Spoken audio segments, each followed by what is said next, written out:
Just text. Text it.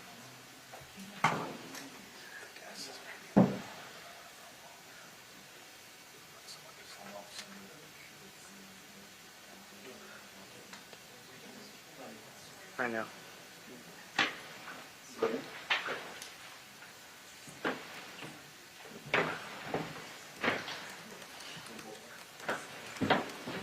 What?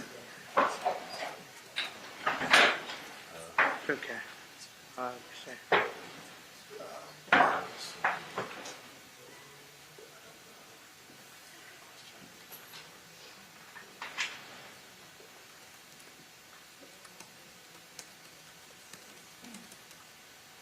I know.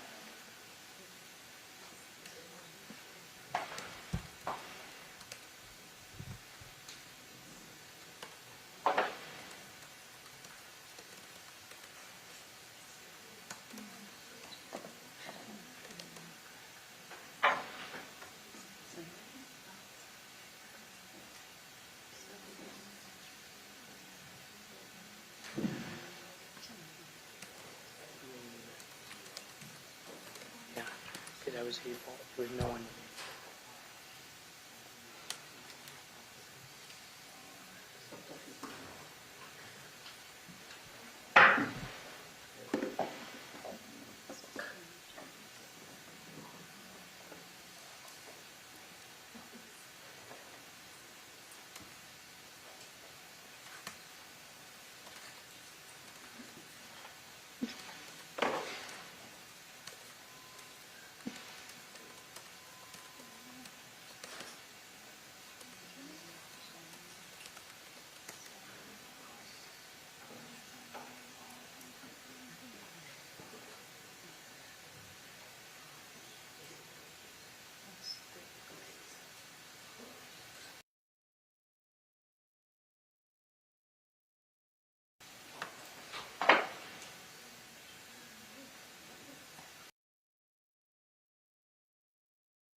Honorable Judge Stephen Everett presiding. Good morning, everyone can see.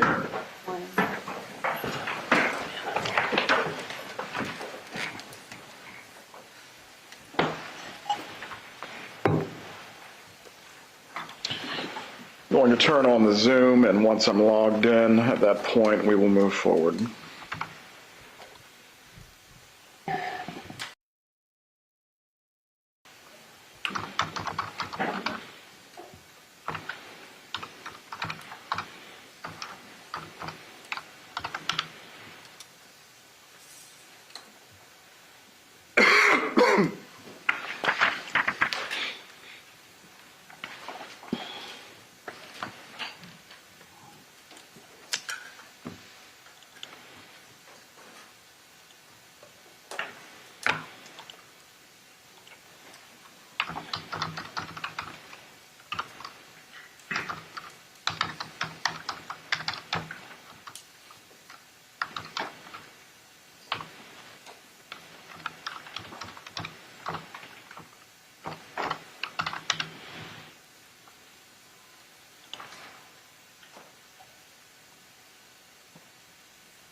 As with all things computers, it needs an update. Let's go ahead and make the appearances while the computer is performing its function. Georgia Kappelman and Sarah Dugan for the state, Your Honor. On behalf of Mr. Adelson, who is present. And we're here this morning for final disposition after jury trial case. Did either the state or the defense have anything they needed to raise concerning the pre-sentence investigation report? Nothing from the state, Your Honor. No, Your Honor. Very well. The pre-sentence investigation report will be filed as a part of the court record. Once the Zoom has finished updating, from there I will open up the Zoom room, and I believe the victims' families were intending to either be present or make additional victim impact statements. Mr. Yes, Kappelman? sir. We have several members of the family that will be present and one that will be speaking on behalf of the family. Mr. Rauschbaum, does your client wish to make a statement, or will you be making any argument on behalf of counts 2 and 3? Both of us will be making a very quick statement. I'll make a quick argument, and Mr. Adelson would like to make a very quick statement. He'll be given the opportunity to do so. First, we will take the victim impact statements. If the parties are intending to sign into the Zoom, you may do so. Just make sure your devices are on mute or problems.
Good morning, Mr. Markel. Good morning, sir. I believe Mr. Markel and Shelley Markel. Ms. Kappelman, expecting? Oh, let me check on that. Judge, one more.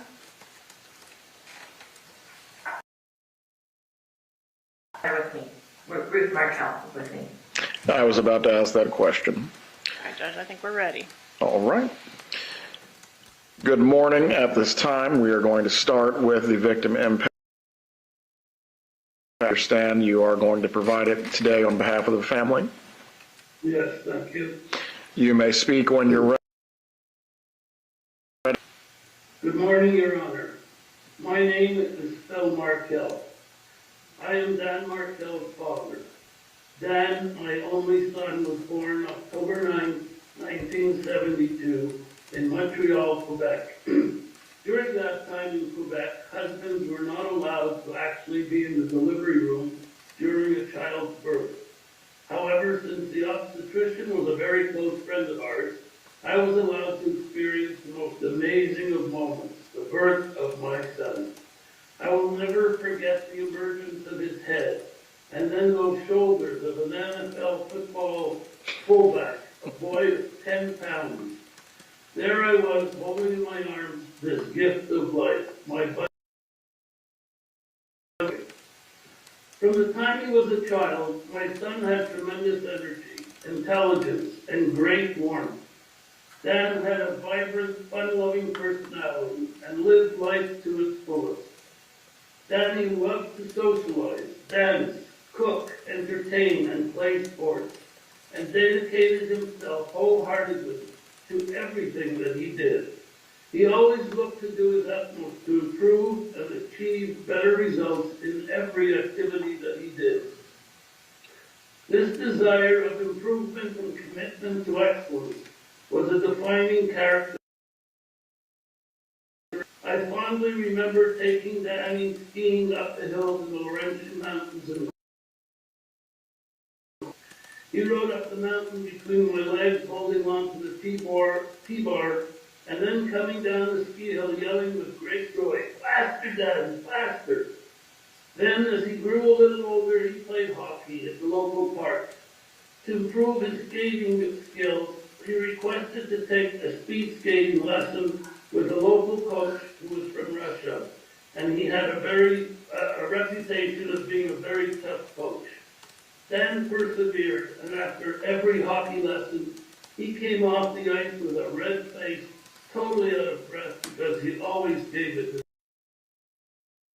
At the age of 13, Danny developed the idea that he was going to Harvard University for his college education. He discovered that the acceptance requirements for Harvard were not only good grades, but also work for the community and charitable work. To achieve these goals, he revived his high school newspaper. He became the newspaper's editor, the business manager, and performed charitable deeds and volunteered in the community. After years of hard work and determination, Dan was accepted to Harvard.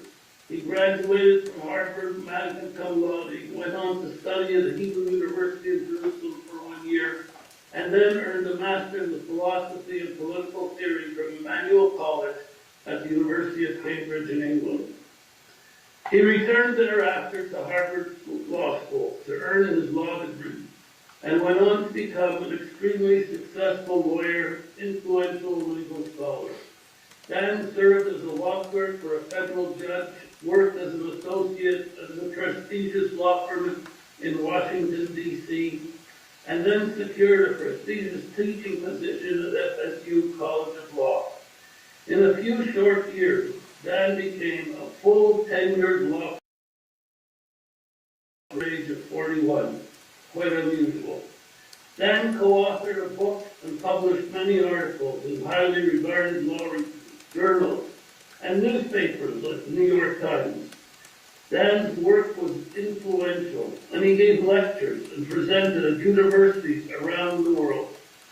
Although Dan was fond of his Canadian roots, he was very dedicated to the FSU Law School and the Tallahassee community. He was recognized as a scholar who contributed and made a difference in the world. While Dan's career was important to him, family meant everything to Dan.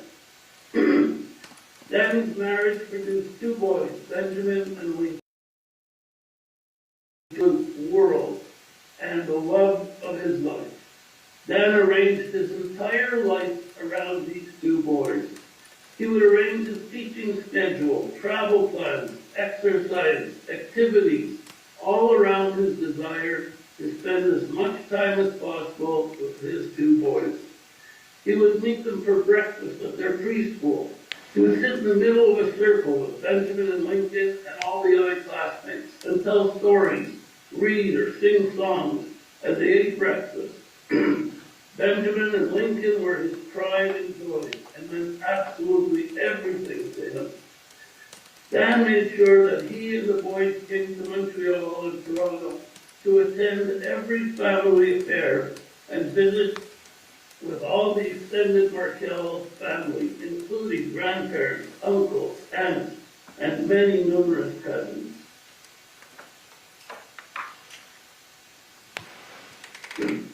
Despite the distance, Dan felt that the boys had to know and be a part. He also made sure that he and the boys participated in the Tallahassee community. They were involved in the local synagogue and neighborhood. Dan left home at the young age of 17 to go to Harvard, but he always came home for summer vacation, holidays, and all family functions.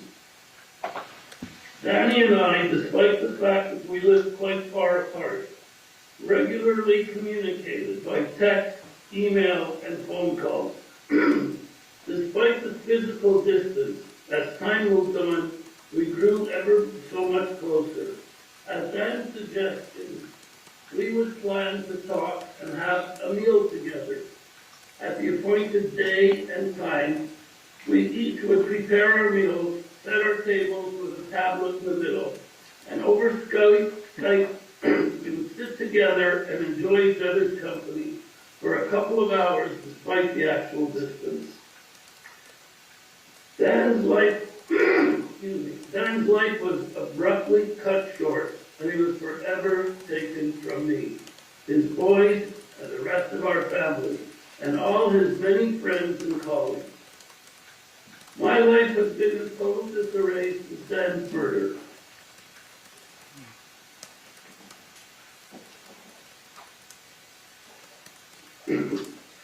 Many nights, I wake up in the middle of the night in a terrible sweat with thoughts of Dan's murder and all that has happened. There is not a single day in my life since Danny's death that in one way or another he does not enter into my thoughts. And I miss him with all my heart. I'm constantly reminded of Dan's murder and his absence. When I meet new people, the topic of discussion always comes up when they ask whether I have children. How do I respond? It is difficult to put into words the heinous acts that took Danny away from us, the unthinkable pain that I must live with every single day. Losing a son or a daughter is something I wish nobody should have to experience. It's not in the order of nature. Danny, continue to hope and pray for justice and the return to normalcy of seeing and playing a vital role in the lives of our two grandsons, Ben and Lincoln. It has been a number of years since I last wrote a victim impact statement, sharing how Danny's death has affected me. Despite our persistent efforts, we still do not have a real relationship with Danny's sons, Ben and Lincoln. Visits are limited and very controlled. For 6 years, we were denied any and all visits with the boys. In the last 2 years, I've been permitted 2 60 to 90-minute visits. This really painful. And I feel like not only have I lost my son, but I have effectively lost 2 of my grandkids as well. Even their family names have been changed from Markel to Adelson. While we work hard to help introduce a new bill in the state of Florida known as the Markel Act, which gives grandparents important rights, unfortunately, our relationship with Ben and Lincoln has not been material improved. As this bill was coming to fruition, there was a lot of negative publicity in the press and media about Danny's ex-wife, Wendi. In my opinion, Wendi was focused on improving her public image, and as a result, extended an invitation to us to Ben's bar mitzvah. Ruth and I were invited to attend only the ceremonial part of this important stage in the Jewish boy's life.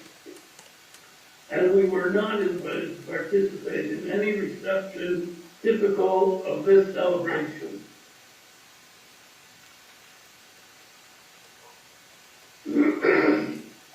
But this invitation opened the door to one of the limited visits described above. In order not overwhelm Ben and Lincoln on this important day, we asked to arrange a meeting before the bar mitzvah in order to make things easier on the boys, who we hadn't been allowed to visit in years. We were able to arrange a brief 90-minute supervised visit with Ben and Lincoln, and this would be a few weeks before the bar mitzvah. However, immediately after our brief visit, Charlie was arrested, and Wendi rescinded our invitation to the bar mitzvah. At the time, she said that they were going to either postpone or completely cancel this bar mitzvah ceremony. Neither of those happened. Excuse me. Take your time, sir.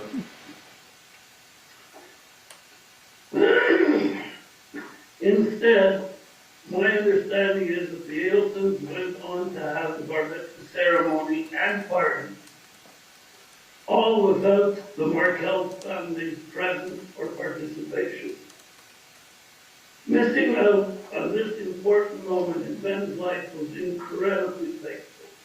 After so many years without Danny, we had hoped to make progress in forging a consistent relationship with his sons, but this still has many challenges.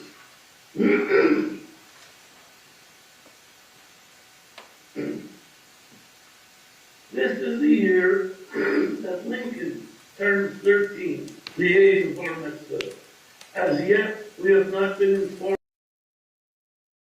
of bar mitzvah, nor if we will be invited to participate in this very important time of Lincoln's life. I have very little hope that we will be allowed to participate in this important life cycle event. Dan's murder brought his life abruptly to an end for no sensible reason and has affected a countless number of people.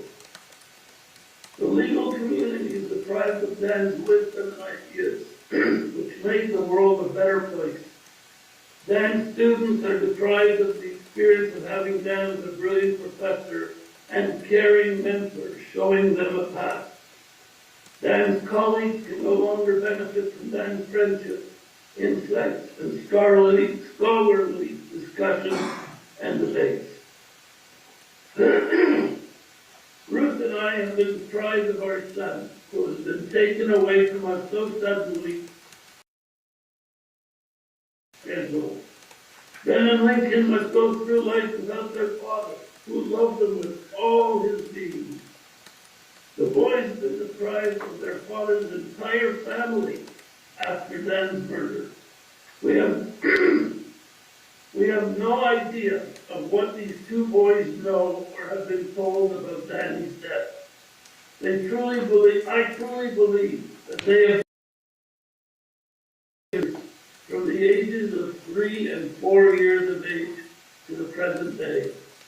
I also have no idea what the boys know of us, the entire Markel family, our history, etc., and especially how much we all love them and how we wish they were active part of our family. Both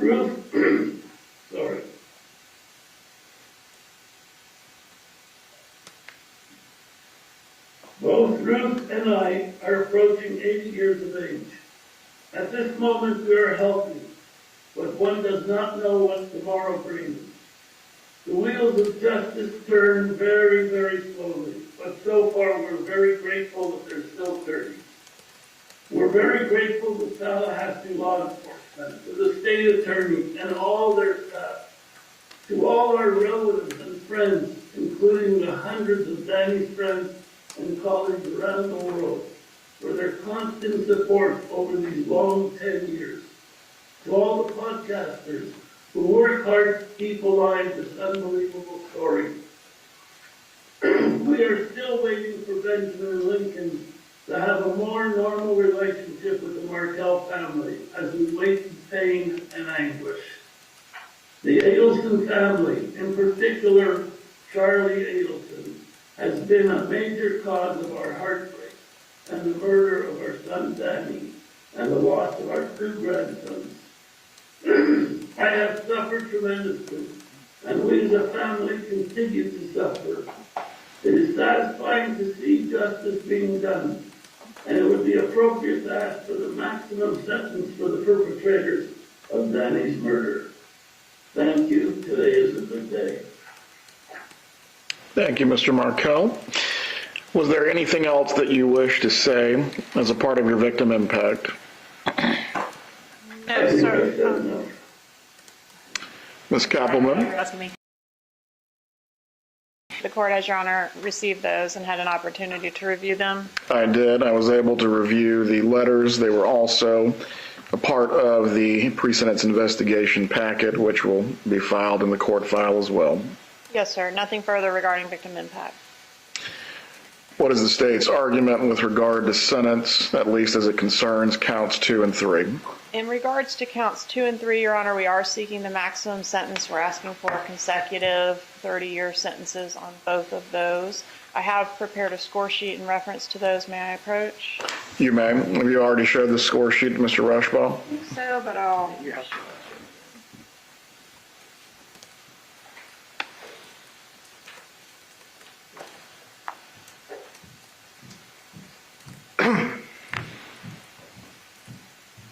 Thank you.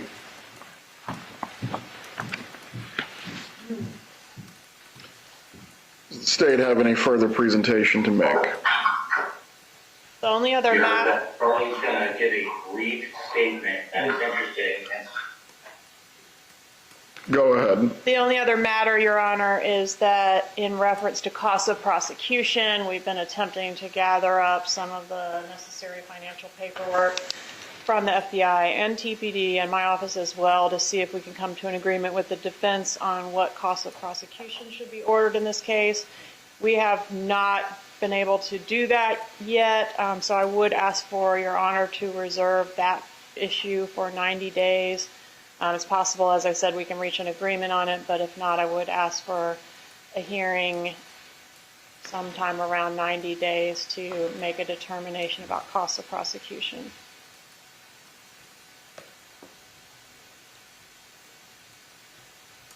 Mr. Rauschbaum, do you have any argument to make on behalf of your client as to counts 2 or 3? Judge, we understand the situation. We just ask that those counts be run concurrently. Very well. Mr. Adelson, I'm going to give you the opportunity to make a statement if you wish. You do not have to speak. However, this is your opportunity if you choose to do so. I do. You may stand. Same. I would just like to say that I maintain my innocence. Very well. Please rise. I'm now going to pronounce the sentence. With the jury having found you guilty of all 3 counts that you were charged with in your indictment of first-degree murder, conspiracy to commit first-degree murder, and solicitation to commit first-degree murder, I am going to adjudicate you guilty of all 3 at this time, and you are going to be sentenced as follows. As to count 1, the first-degree murder count pursuant to section 782.04 and 775.082 Florida statutes, you are sentenced to life imprisonment without the possibility of release or parole. As to count 2, you are going to be sentenced consecutively to 30 years in the Department of Corrections for conspiracy to commit first-degree murder. As to count 3, you are going to be sentenced to 30 years in the Department of Corrections consecutively for solicitation to commit first-degree murder. The credit for time served that applies in this matter is how much? 597. 597 days will be applied as credit for time served in this case. If the clerk could please read all fees and costs that would apply as well. $2,100 as a fine pursuant to Florida Statute 775.083, $105 as a 5% surcharge required by Florida Statute 938.04, $20 as a court cost pursuant to Florida Statute 938.06, Crime Stopper Trust Fund, $3 as a court cost pursuant to Florida Statute 938.01, subsection 1, Criminal Justice Trust Fund, $50 pursuant to Florida Statute 938.03, Crimes Compensation Trust Fund, $225 pursuant to Florida Statute 938.05, Local Government Criminal Justice Trust Fund, $2 as a court cost pursuant to Florida Statute 938.15, County Criminal Justice Education, County Code 7-26, $50 as a court cost pursuant to Florida Statute 775.083, subsection 2, County Crime Prevention, $3 as a court cost pursuant to Florida Statute 938.19, Teen Court Assessment, New York County, Florida Code 7-28, $65 as a court cost pursuant to Florida Statute 939.185, County Additional Court Cost, County Code 7-24, with a total of $2,623. Mr. Rauschbaum, is there any lawful objection for you to raise to the assessment as announced by the clerk? No, Your Honor. Those amounts will be assessed at this time. Ms. Kappelman, I will reserve 90 days of jurisdiction to address the cost of prosecution in this case. By statute, the state is entitled to the 100, but this is in excess of the 100 is what you're referring to. Yes, Your Honor. Very well. 30 days to appeal both your conviction and now your sentence. Mr. Adelson, you are going to be fingerprinted today, and from here you are going to be sent to the Department of Corrections to begin serving your sentence. Mr. Rauschbaum, if you please can timely file the notice of appeal so that way there is no issues regarding any review of the conviction itself. Does either party have anything further to raise to the court before we finish for today? Nothing from the state. No, Your Honor. We are in recess. Mr. and Mrs. Markel, have a good day. Thank you for being available so you can provide your victim impact statements. Have a good day. Thank you, Your Honor. Thank you.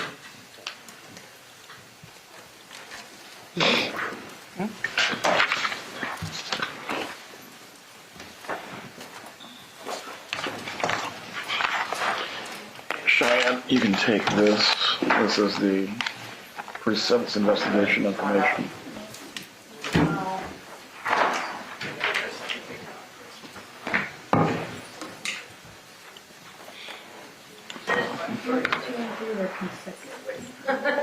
Two count one.